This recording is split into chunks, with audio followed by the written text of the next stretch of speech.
여러분 반갑습니다. 잘 지내셨지요? 예. 아침에 얼굴을 보니까 별로 이렇게 빵긋빵긋하지 않으신 것 같아서 빵긋빵긋한 미소를 지어 주십시오.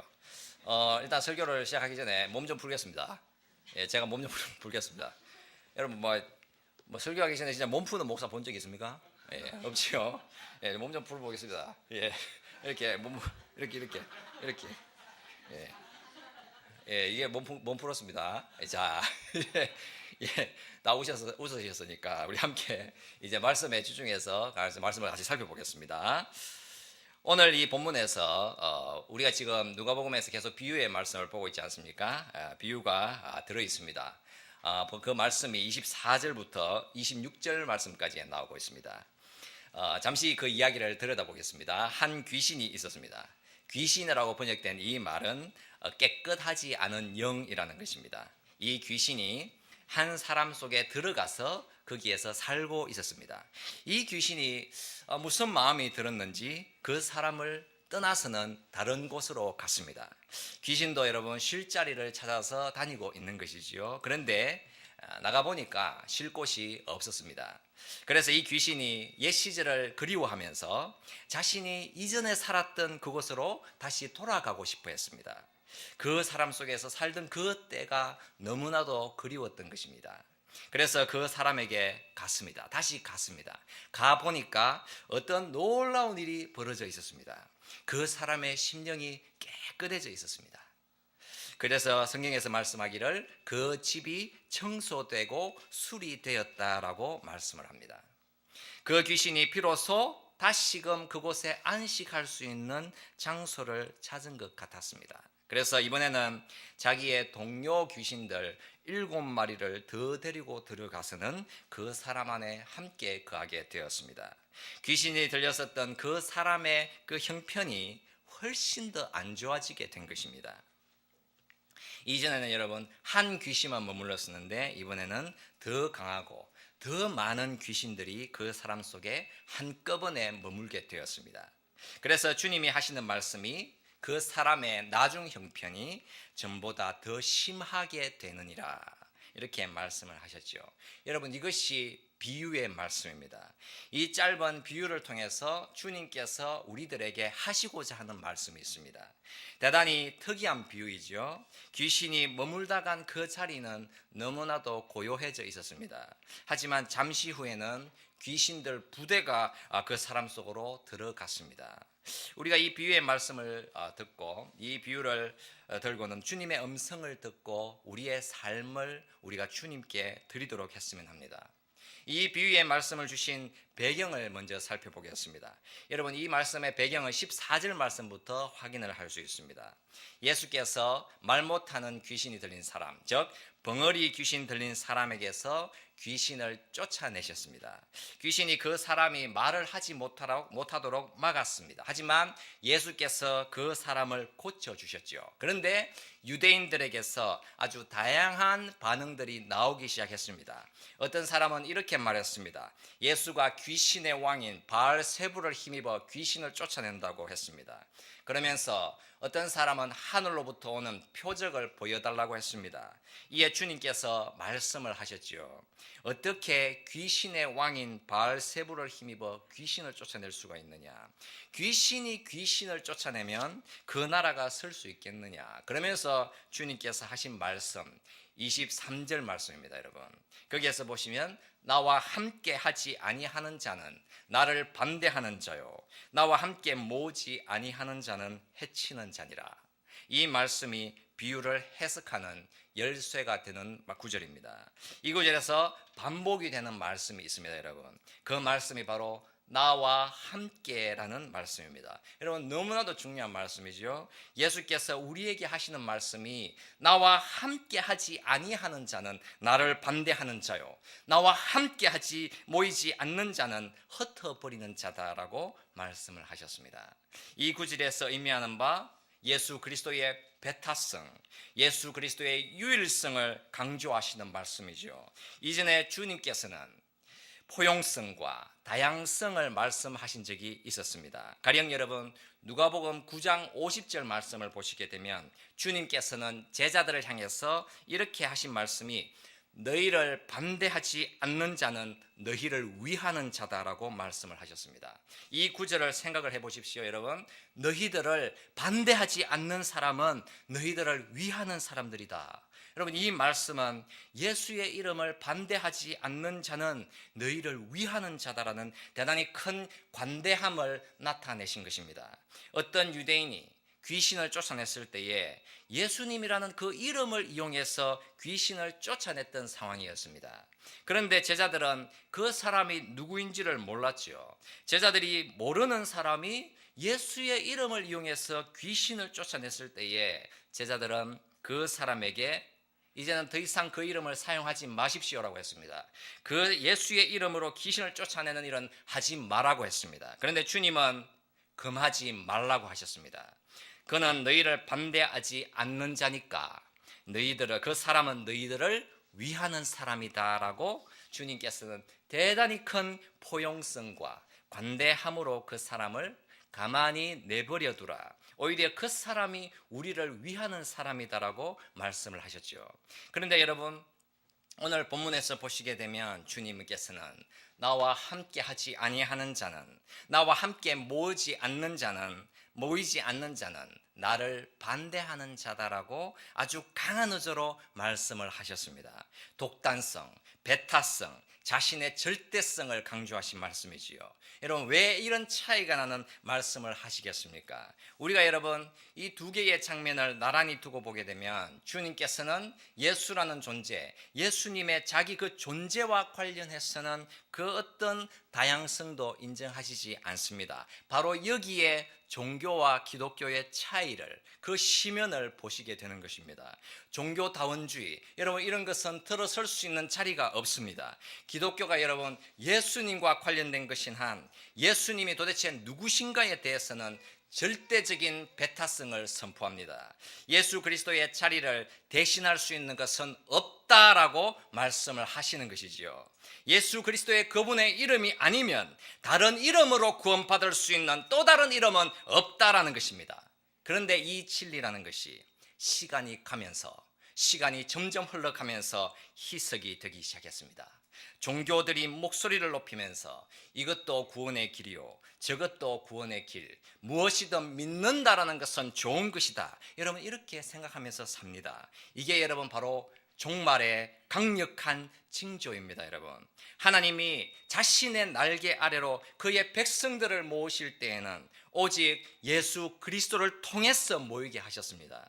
그래서 주 예수께서 부활하신 뒤에 제자들을 갈릴리로 다 불러 모으신 다음에 그들에게 너무나도 분명하게 말씀을 해주셨지 않습니까? 하늘과 땅의 모든 권세를 나에게 주셨으니, 여러분 그렇게 말씀을 하셨잖아요. 그러니까 하늘 아래에 땅 위에 모든 권세는 전부가 다 예수님께 있다라고 말씀을 하신 것입니다. 여러분, 이것이 바로 기독교라는 것입니다. 하나님은 예수라는 진리를 허물어가면서 친구와 우정을 지켜라 이렇게 말씀하시는 것이 아니라 진리 안에 바르게 서서 우정을 지켜라 그렇게 말씀을 하시는 것입니다. 여러분, 우정이라는 것이 예수라는 자리를 허물게 되면 예수가 진리가 되는 것이 아니라 우정이라는 것이 진리가 되는 것입니다. 예수 그리스도가 자신과 관련해서는 하나님은 어떤 양보도 없습니다. 지금 유대인들이 예수님을 가리켜서 하는 말이 예수 그가 바알세불이라는 귀신의 왕을 힘입어서 저렇게 능력이 있는 것이야 라고 말을 했습니다. 예수 그리스도를 귀신의 왕의 하수인으로 생각을 했다는 것입니다. 그래서 예수라는 진리의 타협을 하는 자들을 향해서 하시는 말씀이 나와 함께하지 아니하는 자는 나를 반대하는 자이며 나와 함께 모이지 않는 자는 흩어리는 자다, 아주 강하게 말씀을 하셨습니다. 그래서 주님께서 이 비유를 우리에게 주실 때에는 이 비유를 통해서 예수님이라는 분이 어떤 분이신지를 아주 구체적으로 말씀을 해 주십니다. 여러분, 다시 비유 안으로 들어가 보겠습니다. 이제는 여러분 관점을 좀 바꾸어서 귀신 들린 그 사람의 관점에서 이 비유를 한번 살펴보겠습니다. 여러분, 한 사람이 귀신이 들렸습니다. 그런데 그 귀신이 떠났습니다. 그 사람이 그러면 치유를 받은 것입니다. 그래서 귀신 들린 사람이 아니라 귀신이 없는 사람이 되었습니다. 여러분 얼마나 좋았겠습니까? 귀신에 매일매일 끌려 살았던 사람이 이제는 정상적인 사람이 되었단 말씀입니다. 그런데 잠시 후에 이전에 나갔던 그 귀신이 자신의 친구들 7마리를 더 데리고 들어와서는 그 사람 속에 머물게 되었습니다. 그 사람 속에 귀신들이 머무는 집이 된 것입니다. 상황이 훨씬 더 악하게 변했습니다. 이 비유를 통해서 이 비유를 주님께서 전하실 때에 여러분 잘 한번 보십시오. 이 비유를 통해서 주님께서 하시는 말씀은 기독교라는 것에는 중립지대가 없다라는 것입니다. 여러분 예수님과 관련해서는 중립이라든가 중간지대라는 것이 없다라는 말씀입니다. 여러분 악한 영의 지배를 받던 사람이 있었는데 그 사람에게서 악한 영이 떠났습니다. 왜냐하면 그 이유가 예수님을 만났기 때문에 그렇습니다. 예수님으로 인해서 그 사람이 치유를 받았습니다. 이제 여러분 깨끗한 심령으로 살 수가 있게 되었습니다. 그런데 잠시 후에는 엄청난 일이 벌어졌습니다. 귀신 떼들이 찾아온 것입니다. 여러분 무슨 말씀이겠습니까? 이 썩을 놈의 귀신들이 그냥 한꺼번에 몰려들었습니다. 여러분 예수 그리스도께서 그 사람에게서 귀신을 쫓아내어 주셨는데 그 사람이 자신의 그 심령을 가만히 내버려 두었다라는 말입니다. 그 심령에 예수가 주님이 아니라 다른 것이 주님이 되도록 그냥 가만히 있었다라는 말씀입니다. 예수님께서 그 삶의 주인이셨는데 시간이 흘러가면서 예수님이 주 되시는 자리를 가만히 그냥 내버려 두니까 다른 헛된 것들이 그 심령 속으로 들어와서는 그 심령을 장악하고 그 심령을 더 악하고 더 더럽고 더 못된 것으로 채우더란 말씀입니다. 그래서 예수라는 복음의 진리는 중립지대라는 것이 없습니다. 잠시만 쉬고 갈게요. 여러분 이런 말이 더 이상 허용이 안 됩니다. 여러분 주님 제가 좀 피곤합니다. 이거 제가 항상 하는 말이거든요. 제가 좀 피곤합니다. 주님 한 몇 주만 좀 쉬다가 좀 믿으면 안 될까요? 좀 다른 것 좀 믿다가 올게요. 주님 아시지요? 제가 연약하다는 것을 잠시만 쉬다가 제가 예수를 다시 믿겠습니다. 여러분 이게 가능한 일이 아니다라는 것입니다. 가끔씩은 저도 유혹을 받을 때가 있어요.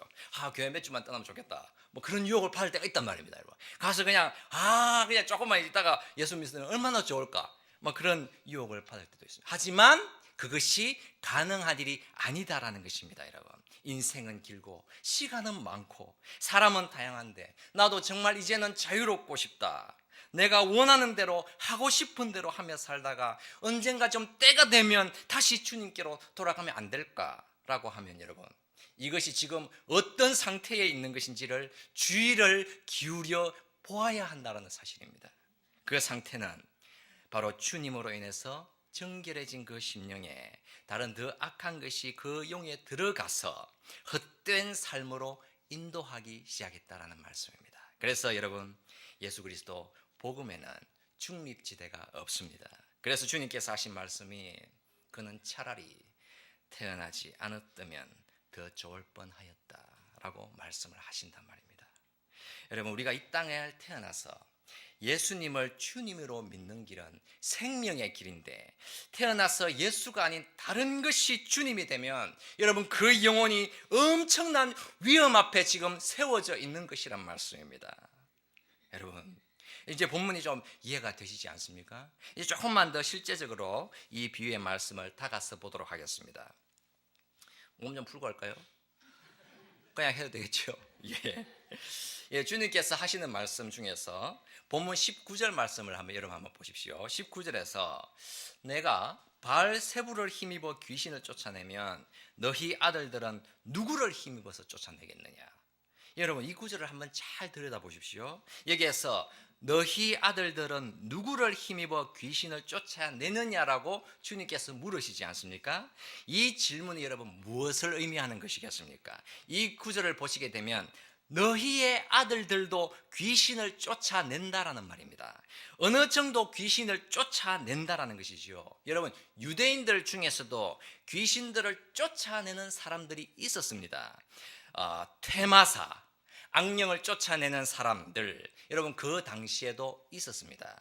귀신 들린 사람을 고쳐주고 그 사람이 새로운 삶을 살 수 있도록 도움을 주는 사람들이 있었습니다. 변화의 능력을 주는 사람들이 있었습니다. 그렇다면 주님께서 하시고자 하는 말씀이 무엇이겠습니까? 너희의 아들들 중에서도 귀신을 쫓아내는 사람이 있지 않느냐? 문제를 가진 사람을 도와서 그 문제를 해결해 주고자 하는 사람이 있지 않느냐? 그런데 하나님의 손을 힘입어 귀신을 쫓아내지 않으면 그런 행위가 대단히 위험한 것이란 말씀입니다. 여러분 20절 말씀을 보십시오. 거기에서 보시면 하나님의 손이 나오잖아요. 하나님의 손. 여러분 이 말은 정확히 말을 하자면 하나님의 손가락이라는 말입니다. 이 말은 이미 여러분 구약에서 나왔습니다. 출애굽기에서 애굽의 주술사들이 하나님이 내리시는 그 재앙을 따라 해보고자 했지 않습니까? 그런데 여러분 어느 순간에 가서는 하나님의 일하심을 따라 할 수가 없었습니다. 여러분 그러면서 애굽 주술사들이 했던 그 말이 하나님의 손가락이니이다 라고 했습니다. 여러분 그러니까 이제는 그것이 하나님의 권능이기 때문에 자신들은 더 이상 할 수 있는 것이 아니라고 했단 말씀입니다. 더 이상 자신들이 할 수 없다고 했습니다. 22절에서 더 강한 자가 와서 그를 굴복시킬 때에는 그가 믿던 무장을 빼앗고 그의 재물을 나눈다. 여러분 여기에서 더 강한 자가 임했다라는 것입니다. 강한 자가 자신을 지키고 있었는데 더 강한 자가 와서는 그 사람을 제어하니까 그 사람이 아무것도 지켜낼 수가 없었다라는 것입니다. 그러니까 여러분 더 강한 자, 하나님의 권능의 손가락이 임했다라는 것입니다. 바로 누가 임했겠습니까 여러분?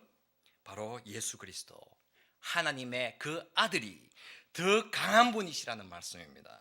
유대인들 중에서는 어려움에 빠져서 귀신 들린 자들을 도와줄 수 있는 퇴마사들이 있었습니다. 하지만 이제는 더 강하신 분, 주 예수 하나님의 아들이 임하셨으니까 이제는 그분이 참된 능력의 하나님이시기 때문에 오직 그분이 우리의 문제점들을 해결해 줄 수 있는 분이시다라는 사실을 분명히 말씀해 주시고자 하는 것입니다.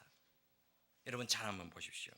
사람들은 문제가 생기게 되면 그 문제를 해결하고자 다양한 접근을 시도합니다. 그래서 종교, 철학, 이론, 사람들, 지혜 등 수많은 수단을 이용해서 문제를 해결하고자 한다는 말씀입니다. 누군가가 여러분들을 찾아와서 나의 어려움이 이것입니다. 좀 해결해 주셨으면 좋겠습니다. 라고 하면 여러분들의 기분이 어떻겠습니까? 부담이 되기는 하지만 저 사람이 나에게 자신의 그 어려움을 하소연하니까 내가 마치 무언가가 된 듯한 기분을 가진단 말입니다. 그래서 이것저것 다양한 인간의 지혜와 내 삶의 경험을 토대로 조언해주고 우쭐댑니다. 그런데 문제의 핵심이 있습니다, 여러분. 문제의 핵심은 내가 그 문제를 해결해 줄 수 있는 능력이 없다라는 것입니다. 내가 뭔가를 도와주고 싶은데 나에게는 그 문제를 해결해 줄 수 있는 권능이 지금 없단 말씀입니다. 그래서 우리는 다양한 변명을 내어놓는단 말이죠. 사회적, 심리적, 교육적, 철학적, 인간학이라느니 아주 다양한 시도를 해봅니다. 그런 방면이라면 내가 전문가지라고 팔짱 끼고 짝다리 짚고 아주 느긋하게 상대방을 향해서 말을 하기 시작한다는 것입니다. 하지만 여러분, 기독교의 본질 속으로는 들어오기가 어렵습니다. 왜냐하면 기독교라는 것이 그냥 스스로 그렇게 가만히 있으면 잘 스스로 작동하는 그런 종교가 아니기 때문에 그렇습니다. 기독교는 여러분 문제를 그냥 해결해 주기 때문에 기독교인 것이 아니기 때문에 그렇습니다. 결과로 말하는 종교가 아니기 때문입니다. 여러분 우리는 어느 정도 변화를 원하고 바람직하고 좋은 변화를 기대하면서 삽니다. 주님은 이 본문을 통해서 무슨 말씀을 주시겠습니까? 주님은 분명히 말씀을 하시죠.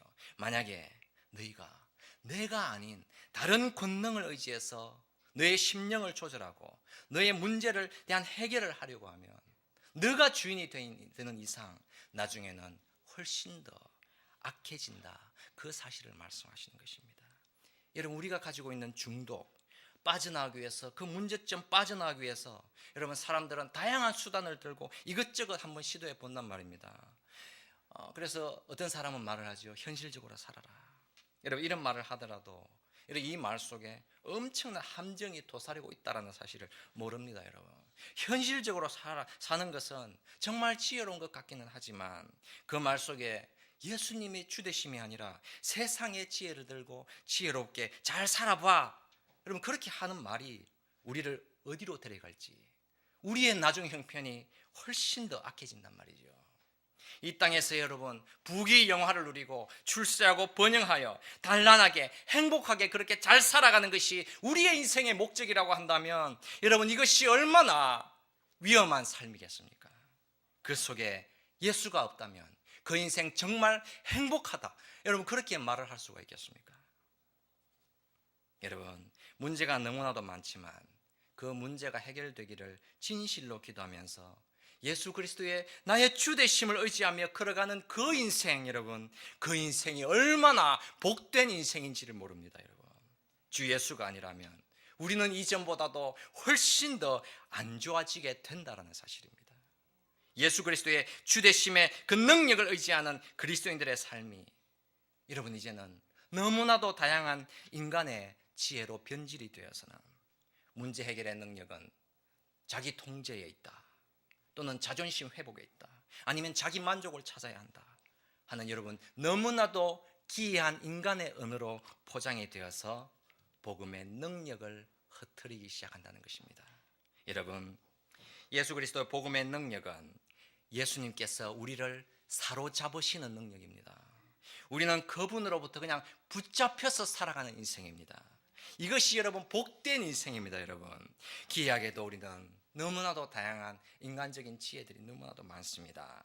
다양한 우리 자신만의 가치가 너무나도 많이 있습니다. 겸손함, 절약정신, 관대함, 열린 마음, 우정, 다정함, 훌륭한 교육, 경험, 깨달음, 너무나도 다양한 시대 정신으로 우리 자신을 무장시키기 시작했습니다. 그러면서 교회 속으로 그런 다양한 가치관과 세상의 시대 정신을 가지고 들어오지 않습니까? 그러면서 거기에서 하나만 빼자고 합니다. 복음만 빼자고 하는 것입니다. 여러분 예수만 밀어내면 된다는 것입니다. 그 자리에 기이하게 변형된 형태의 세계관을 두기 시작했습니다. 하지만 하나님께서는 예수가 아니고는 우리의 문제의 해결에 참된 실마리가 없다라고 말씀을 하시는 것이지요.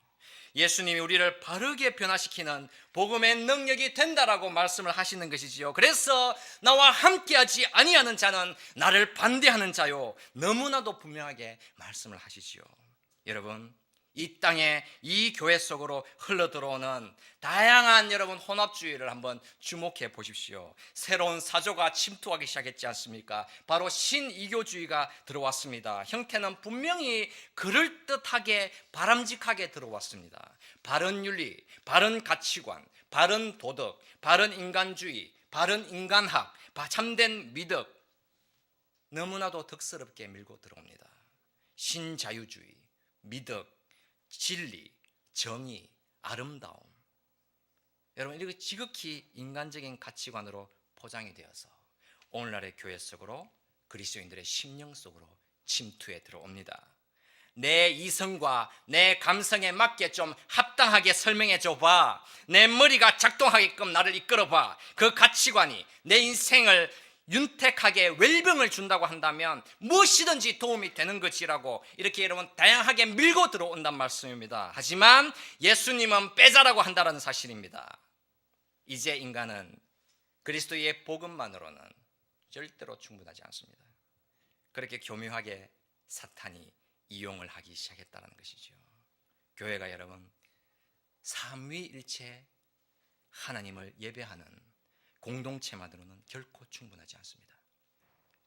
삼위 하나님의 그 영광스러운 계시, 주 예수 그리스도의 생명의 복음만으로는 만족하지 못합니다. 예수 그리스도 이 땅에 오심에 그 놀라운 계시의 비밀로는 안 되는 것입니다. 그것은 그냥 주님께서 이미 준다고 하셨으니까, 약속받았으니까 이젠 그것은 덤으로 받게 될 것이니까 그것 말고 다른 것을 달라고 한단 말입니다. 성공과 번영과 부귀와 행복과 근심 없음의 끝으로 데려가 달라고 합니다. 오늘날의 교회가 그리스도의 주되심의 은혜보다는 이제는 훨씬 더 잘 사는 기술을 가르치는 데에 환장을 하기 시작했습니다. 더 뛰어나고 더 잘 나가고 더 높아지고 더 잘 살고 더 많이 가지고 더 장악하고 더 지배하고 더 잘 사는 법. 여러분, 교회가 이것을 만족시켜 줘야 합니다. 그래서 주님께서 하시는 말씀이 그 사람의 나중 형편이 이전보다 훨씬 더 심하게 되느니라 말씀을 하신단 말입니다. 여러분, 왜냐하면 그 이유가 우리의 영혼을 잃어버리기 때문입니다. 그 이유는 주님과 함께함이 아니라 그 이 영혼을 다른 곳에 넘겨주었기 때문입니다. 헛된 것으로 흩어버렸기 때문입니다. 여러분, 오늘의 이 교회들의 모습을 한번 보십시오. 십자가의 신학, 교회에서 사라져가기 시작했습니다. 예배를 통해서 하나님의 그 분노의 전 앞에 세워진 내 죄인된 모습을 보고 이 극악무도한 죄인들을 용서해 주신 하나님의 은혜와 권능의 선포를 우리가 얼마나 여러분 가슴 깊이 있게 깨닫고 계시는지요. 이제 신앙이라는 것은 잠시 믿는 것일 뿐 더 이상 주님께 소속되어서 그분께 속해서 살아가는 것을 잃어버리기 시작했습니다. 다른 곳에 충성할 자리가 너무나도 많이 생겼습니다. 주님이 아니라도 말입니다. 여러분, 주님과 함께하지 않으면 우리에게는 변화의 능력이 없습니다. 주님과 함께하지 않으면 우리에게는 참 소망이 없습니다. 여러분, 내라는 사람이 정말 주 예수의 구원의 그 은총 앞에서 얼마나 나의 나된 은혜를 깨달아서 살아가는지, 주님 어찌하면 좋겠습니까? 저에게는 회복의 능력이, 변화의 능력이 없습니다. 도와주시옵소서. 주님, 나의 주님이 되시옵소서. 나의 생명이 되시옵소서. 나의 능력이 되시옵소서. 주님에 대한 이런 간절함이 나에게서 사라져가게 되면 우리는 나중 형편이 훨씬 더 위험해지게 된다는 것이죠. 예수 그리스도를 믿은 후에 그분이 내 인생의 주님이 되지 않으면 여러분, 곧장 여러분 수많은 귀신 떼거리들이 몰려든 것처럼 수많은 헛된 것들이 우리의 심령을 장악하게 되어 있다라는 사실입니다. 훨씬 더 상황이 어렵게 되는 것이죠. 그 영혼에 물이 깊이 있게 흘러 들어왔다는 사실을 모른다는 사실입니다. 그 영혼이 물이 흘러서 우리의 영혼을 여러분 휘어 감싸게 되어 있는 것이죠. 여러분, 그래서 여러분 예수님만이 여러분들의 주님이 되게 하십시오. 오직 예수님만이 우리 교회의 주인이 되게 하십시오. 그분의 이름을 의지하면서 하십시오. 여러분, 그분의 이름을 붙들고 주님 어찌하면 좋겠습니까? 주님 도와주시옵소서. 주님 변화시켜 주시옵소서. 회복시켜 주시옵소서. 다른 헛된 것들이 내 영혼과 이 교회를 장악하지 않도록 하여 주시옵소서. 여러분, 이것이 우리의 삶이요 우리의 기도의 삶이 되어야 하는 것입니다. 이런 놀라운 여러분 회복과 구원의 능력이 살아가는 우리 모든 지체인들 위해, 우리 성도인들 위해 충만하실 수 있기를 우리 주 예수 그리스도의 이름으로 축원을 드리겠습니다. 아멘. 같이 기도드리겠습니다.